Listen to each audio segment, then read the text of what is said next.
One thing that I love to do is to get up early and go for a swim in the morning. But what I really wanted to talk about was the substance that I mentioned in other videos, in other moments. You can really feel it when you eliminate all distractions.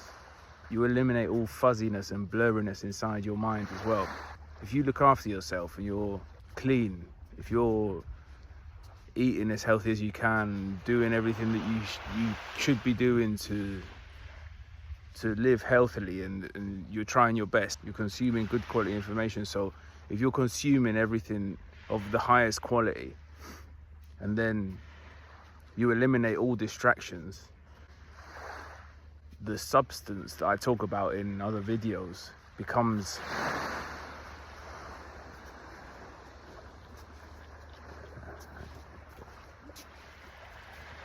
it's very visible. It's very visible, the substance that I talk about in other videos. It becomes apparent. It stands out a lot more. You can sense it, you can feel it, it's undeniable, the underlying substance of the universe. But you've got to eliminate all distractions, eliminate all outside noise. But there's something about the tranquility of being alone first thing in the morning, especially when there's no wind, or not that I've got anything against the wind or anything like that. It's just extra calm, you know, when there's no wind and not much movement and everything's quiet. It's just extremely relaxing and peaceful. It's a great way to wake up and start the day. Puts you in the right mind frame, gives you a good starting point. Like when I do exercise in the morning, high intensity interval cardio, even though I don't really classify it as that, as probably what you would classify it as if it was anything.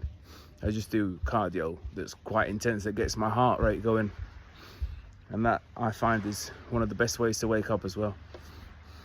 I think it kickstarts the BDNF. It just wakes you up and gives you a clear mind and puts you in the right mind frame to start the day in a positive way. And you want to start the day as you mean to go on, and each day you want to live as you would like your life to be. Each day is a building block that goes towards the life that you want to live, if you do all the things that you need to do to deserve that life. But in my personal belief, it's really important as a human being that you connect to the substance.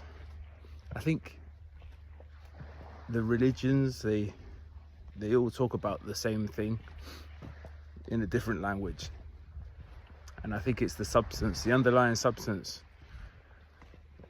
We're all human beings at the end of the day. We've all got this kind of receptor in our minds. I don't know what you would attribute it to. I don't really know exactly what it is, but I believe, and some people deny it, but I believe, and I have faith, that there's more than what meets the eye.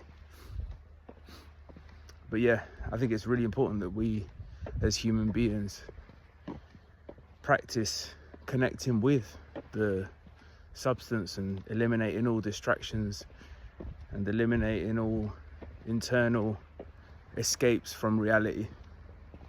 We just go out and embrace reality as much as we can, as often as we can. Obviously life gets in the way. You've got to do stuff to make money, because that's the society that we live in.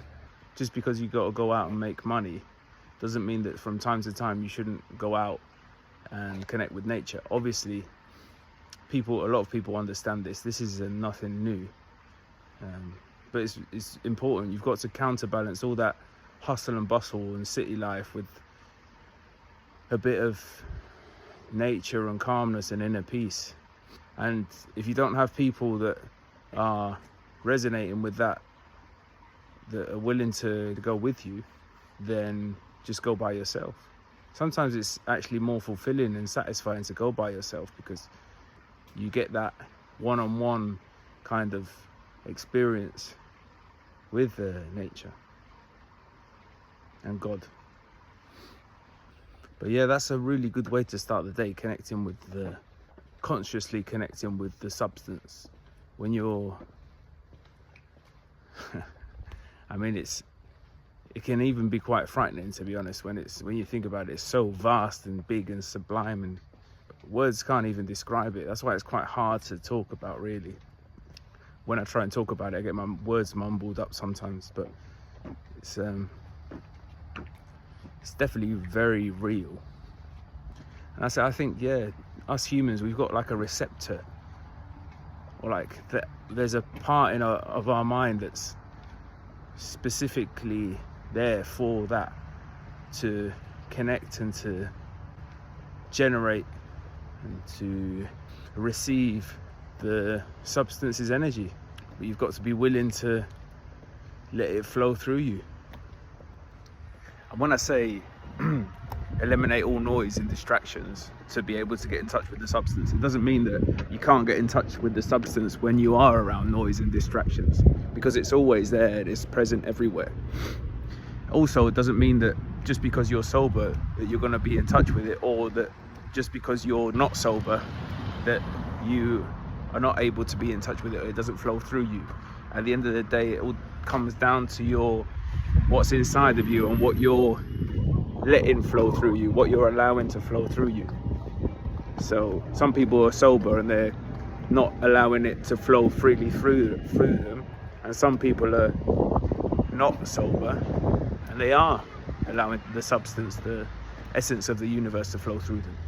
But my recommendation is to do it when you're sober, always, and stay sober always. That's my recommendation, because it's the healthiest way and the most sustainable and long-lasting way.